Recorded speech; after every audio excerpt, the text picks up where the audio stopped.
So public speaking for me is something that I really enjoy, which I think is rare and odd. I don't think everyone loves or enjoys public speaking, but my experience was really born out of a cancer diagnosis.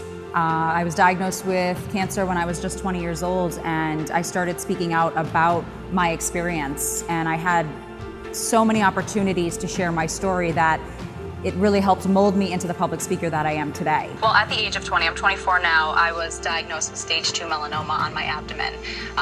It was an area that was not exposed to the sun on a daily basis, and I was only visiting the tanning beds once a week for 20 minutes a week, and look what happened to me. It really scares me that you guys are going multiple times, even twice a day. I think in order for someone to be a good public speaker, there really has to be authenticity.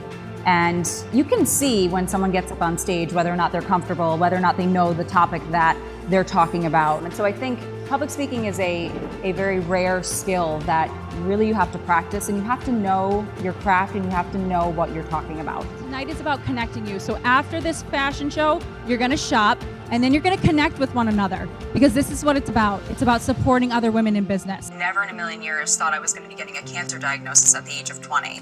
So yes, I went in, I had the mole removed, and I drove directly to the nearest tanning salon. And I remember that because I remember thinking, oh, I'm going to have a tan line from the steri strips from this little surgery.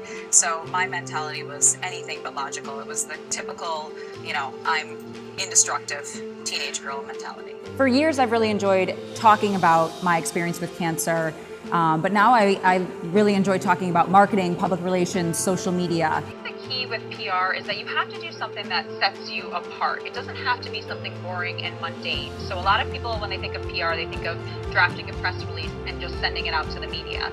And that doesn't have to be all that you do. You can find some creative ways to incorporate, whether it's props or maybe you dress up and hand deliver your press release to the local media outlets. As a professor of social media, it's something that I enjoy talking and educating young people. And this is no different. Public speaking is all about educating and connecting with people, and that can be hard to do when you're on a stage.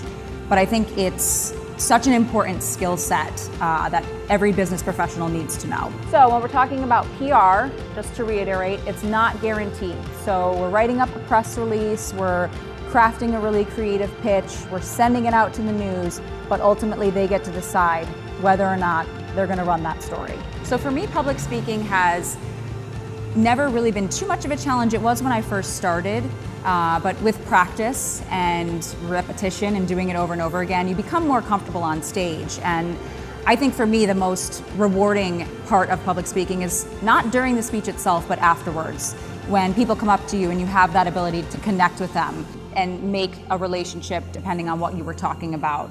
And so I think it's important when you're on stage to find a way to connect with your audience.